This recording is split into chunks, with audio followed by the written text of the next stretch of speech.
greatest Christmas pageant ever. Chapter 6. Our last rehearsal happened to be the night before the potluck supper. And when we got there, the kitchen was full of ladies in aprons, counting out dishes and silverware and making applesauce cake for the dessert. "I'm sorry about this," one of the ladies told Mother, "but with so much to do at this time of year, the committee decided to come in this evening and set up the tables and all. I just hope we won't bother you." "Oh, you won't," Mother said. "We won't be in the kitchen. You won't even know we're here." Mother was wrong. Everybody in that end of town knew we were there before the evening was over. "Now this is going to be a dress rehearsal," Mother told us all, and right away 3 or 4 baby angels began hollering that they forgot their wings. Half the angel choir had forgotten their wings, and Hobie Carmichael said he didn't have any kind of a costume. "Wear your father's bathrobe," Charlie told him. "That's what I do." "He doesn't have a bathrobe." "What does he hang around in the house in?" "His underwear," Hobie said. I looked at Alice Wendelkin to see if she was going to write that down on her pad of paper, but Alice was standing all by herself in a corner, patting her hair. Her hair was all washed and curled, and her robe was clean and pressed. She had even put Vaseline on her eyelids so they would shine in the candlelight, and everyone would say, "Who is that lovely girl in the angel choir? Why isn't she Mary?" I guess Alice was afraid to move for fear she might spoil herself. "Don't worry about your wings," Mother said. "The main point of a dress rehearsal isn't the costumes. The main point is to go right straight through without stopping. And that's what we're going to do, just as if we were doing it for the whole congregation. I'm going to sit in the back of the church and be the audience." But it didn't work that way. The baby angels came in at the wrong place and had to go back out again. And a whole gang of shepherds didn't come in at all for fear of Gladys. Imogene couldn't find the baby Jesus doll and wrapped up a great big memorial flower urn in the blanket and then dropped it on Ralph's foot. And half of the angel choir sang Away in a Manger while the other half sang O Little Town of Bethlehem. So we had to start over a lot. "I've got the baby here," Imogene barked at the wise men. "Don't touch him. I named him Jesus." No, Mother came flying up the aisle. "Now, Imogene, you know you're not supposed to say anything. Nobody says anything in our pageant except the angel of the Lord and the choir singing carols. Mary and Joseph and the wise men make a lovely picture for us to look at while we think about Christmas and what it means." I guess Mother had to say things like that, even though everybody knew it was a big lie. The Herdmans didn't look anything like anything out of the Bible, more like trick or treat. Imogene even had on a great big gold earrings, and she wouldn't take them off. "Now, Imogene," Mother said, "you know Mary didn't wear earrings." "I have to wear these," Imogene said. "Why is that?" "I got my ears pierced, and if I don't keep something in them, they'll grow together." "Well, they won't grow together in an hour and a half," Mother said. "No, but I better leave them in." Imogene pulled on her earrings, which made you shudder. It was like looking at the pictures in National Geographic of natives with their ears stretched all the way to their shoulders. "What did the doctor say about leaving something in them?" Mother said. "What doctor?" "Well, who pierced your ears?" "Gladys," Imogene said. That really made you shudder, the thought of Gladys Herdman piercing ears. I thought she probably used an ice pick, and for the next 6 months I kept watching Imogene to see if her ears turned black and fall off. "All right," Mother said, "but we'll try to find something smaller and more appropriate for you to wear in the pageant. Now we'll start again and go right straight through, and—" "I think I ought to tell him what his name is," Imogene said. "No, besides, you remember it wasn't Mary who named the baby." "I told you!" Ralph whacked Imogene on the back. "I named him." Joseph didn't name the baby either," Mother said. "God sent an angel to tell Mary what his name should be." Imogene sniffed. "I would have named him Bill." Alice Wendelkin sucked in her breath, and I could hear her scratching down on her pad of paper that Imogene Herdman would have called the baby Bill instead of Jesus. "What angel was that?" Ralph wanted to know. "Was that Gladys?" "No," Mother said. "Gladys is the angel who comes to the shepherds with the good news." "Yeah," Gladys said. "Unto you a child is born," she yelled at the shepherds. "Unto me," Imogene yelled back at her. "Not them, me. I'm the one that had the baby."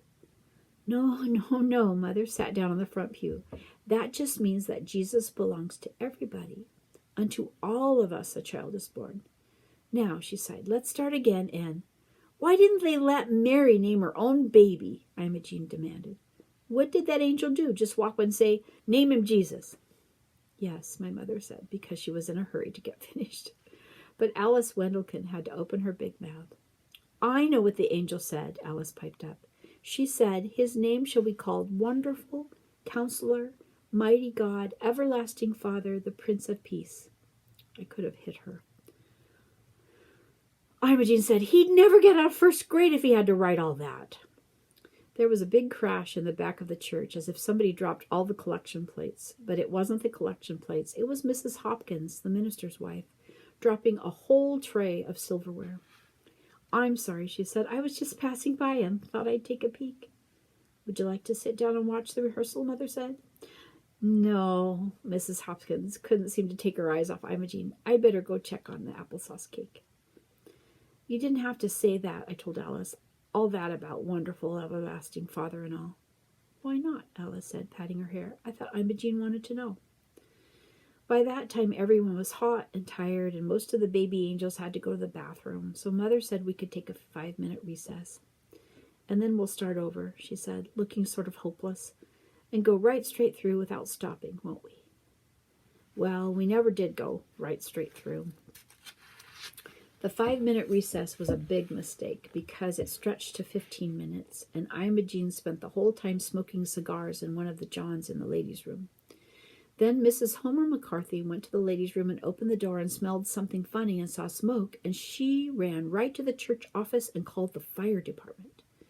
We were singing Angels We Have Heard on High when what we heard was the fire engine pulling up on the lawn of the church with the siren blaring and the red lights flashing. The firemen hurried in and made us all go outside, and they dragged in a big hose in the front door and went looking for a fire to put out.